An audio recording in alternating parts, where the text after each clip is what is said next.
Hello दोस्तों, जैसा कि आपको पता है कि KTM 160 मार्केट में आ चुकी है और शोरूम्स में भी आ गई है। तो अगर आप लेने का प्लान बना रहे हैं तो ये वीडियो आपके मतलब की होने वाली है, क्योंकि आप ऑलरेडी काफी रिव्यू वीडियो देख चुके होंगे। बट मैं इस वीडियो में आपको बताने वाला हूँ कि क्या ऑन रोड प्राइस पड़ेगा अगर आप बाइक EMI पे लेते हो, तो उसकी EMI की फुल डिटेल, कितना आपको इंटरेस्ट देना पड़ेगा, क्या क्या आपको डॉक्यूमेंट लगेंगे, वो सारा कुछ मैं इस वीडियो में बताने वाला हूँ। और हाँ, इसके अलावा मैं शोरूम्स में और कौन कौन से आपको हिडन चार्ज देने पड़ते हैं जो आपको पता नहीं होता है, वो भी मैं इस वीडियो में बताने वाला हूँ। तो उसके लिए वीडियो को एंड तक जरूर देखें। अब न्यू KTM की बात करते हैं तो जो काफी अग्रेसिव डिजाइन के साथ में आता है, और इसमें 160cc लिक्विड कूल्ड इंजन मिलता है, LED की हेडलैम्प मिलती है, डिजिटल TFT डिस्प्ले मिलती है with smart connect, dual channel ABS मिलता है, USD फोर्क सस्पेंशन मिलता है, मोनोशॉक रियर सस्पेंशन मिलता है, उसमें 5 स्पीड गियर बॉक्स मिलते हैं और 2 साल की वारंटी मिलती है। ये कंपटीशन करने वाली है मार्केट में यामा की FD15 से। और इसके ऑन रोड प्राइस ब्रेकअप के बारे में बात करते तो ये जो प्राइस दे रहा हूं मैं, ये सारे आफ्टर GST चेंज है। जो नए प्राइस आपको मिलने वाले हैं वो ये प्राइस है। तो इसका जो एक्शोरूम प्राइस है वो 1,70,545 रुपए है, जिसमें आपको RTO 14,174 रुपए का देना पड़ेगा और उसके साथ साथ इंश्योरेंस 13,004 रुपए का आपको पे करना पड़ेगा। एसेसरीज आपको 3,280 रुपए देना पड़ेगा, जिसमें आपका हेलमेट और लेग गार्ड ये इंक्लूडेड है। तो ये सारा कुछ मिला के आपका टोटल ऑन रोड 2,01,003 रुपए पड़ने वाला है। अब आपको क्या क्या इसके लिए रिक्वायरमेंट होती है अगर आप EMI बनवाते हैं, तो वो मैं बता देता हूँ। तो इसमें मिनिमम आपकी 21 साल की एज होनी चाहिए, तब आप अपने नाम पे बाइक ले सकते हो लोन। अगर आपकी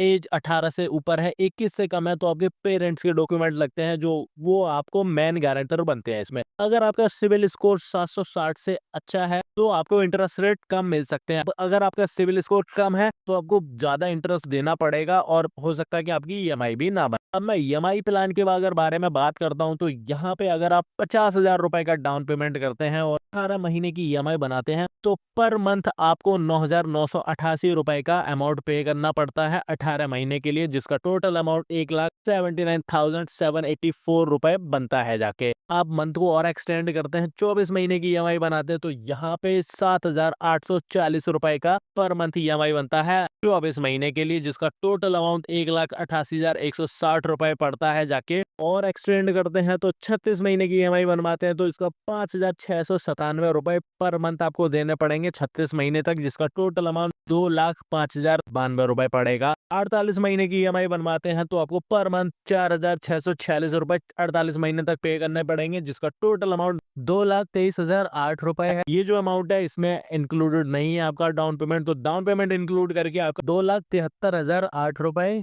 आपका टोटल अमाउंट आपको पे करना पड़ेगा, और जिसमें आपको 72,005 रुपए का इंटरेस्ट देना पड़ेगा। जो इंटरेस्ट रेट लगेगा आपको वो 9.1% लगेगा इसमें। अब अगर आप इंटरेस्ट रेट कम करना चाहते हैं और अपना डाउन पेमेंट और बढ़ाते हैं, आप 50% डाउन पेमेंट डालते हैं 1,10,000 रुपए का, और अगर आप 12 महीने की EMI बनवाते हैं तो आपको पर मंथ 8,880 रुपए पे करने पड़ेंगे 12 महीने तक, जिसमें टोटल अमाउंट आपका 1,06,560 रुपए बनेगा, और इसमें 5.25% का इंटरेस्ट लगेगा। अब 18 महीने की EMI बनवाते हैं तो पर मंथ आपको 6,168 रुपए का EMI पे करना पड़ेगा 18 महीने तक, जिसका टोटल अमाउंट 1,11,024 रुपए बनेगा जाके, और इसमें आपको 6.15% का इंटरेस्ट लगेगा। अब और एक्सटेंड करते हैं आप EMI प्लान को और 24 महीने की EMI बनवाते हैं, तो पर मंथ 4,820 रुपए आपको देने पड़ेंगे 24 महीने के लिए, जिसका टोटल अमाउंट 1,15,648 रुपए बनेगा जाके, और इसमें आपको 6.65 इंटरेस्ट देना पड़ेगा। और